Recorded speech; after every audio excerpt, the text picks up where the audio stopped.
مجھے کیا اختلاف؟ اگر میرا پانی مجھے مل جاتا ہے تو دینے میں حرج کیا ہے؟ آپ میرا پانی اگر مجھے دے دیں گے تو مجھے کوئی حرج نہیں، آپ لے لیجیے۔ حضور نے اس مشکیزے میں اپنا ہاتھ ڈالا، پانی کے چشمے جاری ہو گئے۔ سارے لشکر نے سیراب ہو کر پیا، وضو بھی کیا۔ سارا لشکر جب سیراب ہو گیا تو غلام دیکھ رہا تھا کہ کیسی بے مثال شخصیت اس کے سامنے موجود ہے، اور حضور نے جب اس کا بھرا ہوا مشکیزہ اسے دے دیا تو اس کی زبان پر کلمہ حق جاری ہوا اور وہ اسلام کے دامن میں آیا۔ اسلام کے دامن میں آیا تو آیا، لیکن اس کے چہرے پر وہ چمک نہیں آئی جو مسلمان ہونے والوں کے چہرے پر آتی ہے، جو اسلام کی چمک ہوتی ہے۔ یعنی پوری طریقے سے خوش نہیں تھا، خوش تو تھا لیکن پوری طریقے سے وہ خوش نظر نہیں آ رہا تھا۔ کہاں بات کیا ہے؟ اب اس نے اتنا بڑا معجزہ دیکھ لیا تھا۔ کہا حضور بات یہ ہے کہ آپ نے کلمہ پڑھا کر میرے من کو، میرے اندر کو اجلا تو کر دیا ہے، لیکن میں کالا کلوٹا ہوں، حبشی ہوں، لوگ مجھے چڑھاتے ہیں، اپنے اندر ایک دل رکھتا ہوں، جب لوگ چڑھاتے ہیں تو دل میں درد ہوتا ہے۔ آپ نے جب میرے من کو اجلا کر دیا ہے تو اب ذرا میرے تن کو بھی اجلا کر دیجیے۔ اللہ کے رسول نے اپنا ہاتھ اس کے چہرے پر پھیرا، صحابہ کہتے ہیں وہ سورج کی مانند چمکنے لگے۔ جب اس نے دیکھا کہ حیرت کہ لوگ اسے حیرت سے دیکھ رہے ہیں، اپنے ہاتھ پیر دیکھے کہ سارے کے سارے اجلے ہو چکے ہیں، چمکنے لگ گیا ہے پورا جسم، تو اسے بڑی حیرت ہوئی۔ خوشی خوشی اب پانی کا مشکیزہ لے کر اپنے دنیاوی آقا کی طرف جاتا ہے۔ اس کا وہ دنیاوی آقا حیران ہے اور کہتا ہے یہ اونٹ تو میرا ہے، یہ مشکیزہ بھی میرا ہے، یہ سب کچھ میرا ہے، لیکن تو میرا غلام نہیں ہے۔ کہاں تو نے سچ کہا ہے، اب میں ایسے کا غلام بن گیا ہوں، ساری کائنات جس کی غلام ہے، ایسے کا غلام بن گیا ہوں جس کی غلامی میں آنے کے بعد آزادیاں مل جایا کرتی ہے، ساری دنیا کی آزادیاں مل جایا کرتی ہے۔ محمد کی غلامی ہے سند آزاد ہونے کی، خدا کے دامن رحمت میں آباد ہونے کی۔ ایسا نہیں ذرا اچھے سے لگائیے۔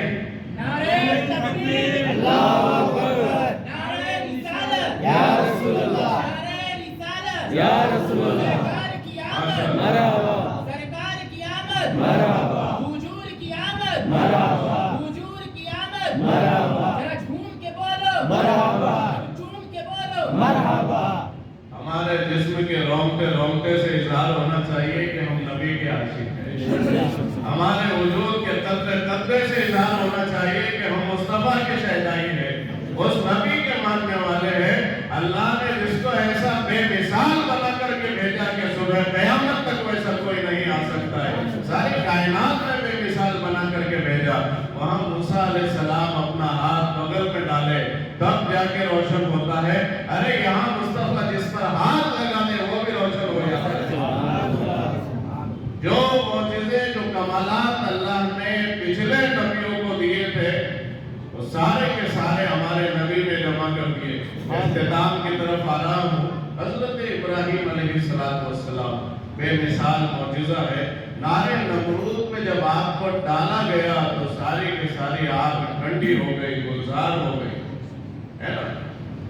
یا نارو کنی بردم و سلام علی ابراہیم، ساری آگ ٹھنڈی ہو گئی۔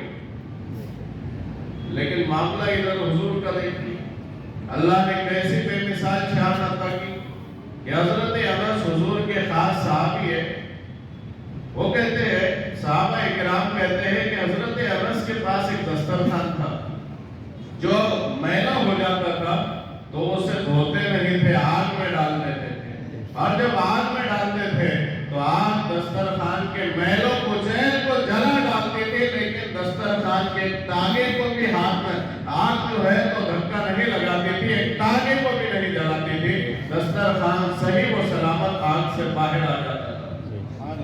صحابہ حیران تھے، کہاں کہ دنیا میں جتنے بھی کپڑے ہم نے دیکھے ہیں آگ اس کو جلاتی ہے، یہ کون سا کپڑا ہے جس کو آگ نہیں جلا رہی ہے؟ کہاں یہ کپڑے کا کمال نہیں ہے، اس کپڑے کو جس کا ہاتھ لگائے اس کا کمال ہے۔